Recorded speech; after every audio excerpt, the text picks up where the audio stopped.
Donald and Douglas are twins and had arrived from Scotland to help Sir Topham Hatt, but only one engine had been expected. The twins meant well, but did cause confusion.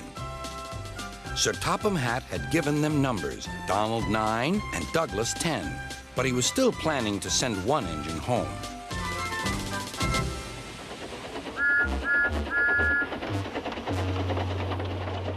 There was a brake van in the yard that had taken a dislike to Douglas. Things always went wrong when he had to take it out. His trains were late, and he was blamed. Douglas began to worry. Donald, his twin, was angry. "You're a muckle nuisance," said Donald. "It's to leave you behind I be wanting." "You can't," said the brake van. "I'm essential." "Ah, are you?" Donald burst out. "You're nothing but a screeching and a noise when all's said and done. Spite doggy, would you? Take that!" "Oh! Oh!" cried the van. "There's more coming should you misbehave." The van behaved better after that. Until one day, Donald had an accident. The rails were slippery. He couldn't stop in time.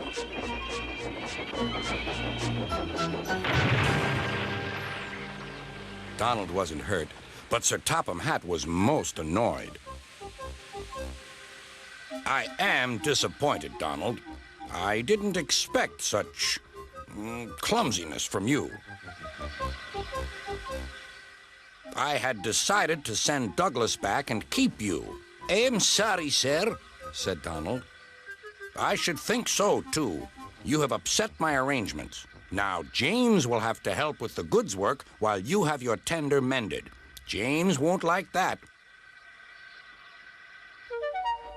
Sir Topham Hatt was right.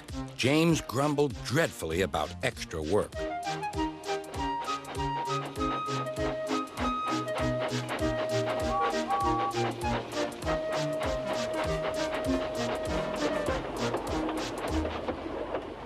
"Anyone would think," said Douglas, "that Donald had had his accident on purpose. I hear tell about an engine and some tar wagons."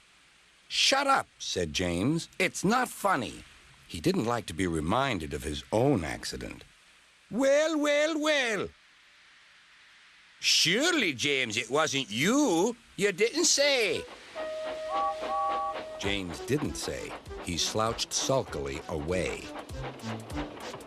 "James is cross," snickered the spiteful brake van. "We'll try to make him crosser still." "Hold back," giggled the freight cars to each other. James did his best, but he was exhausted when they reached Edward's station.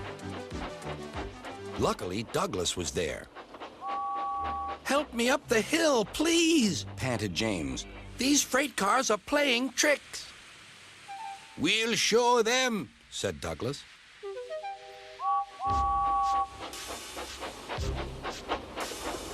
Slowly but surely, the snorting engines forced the freight cars up the hill. But James was losing steam.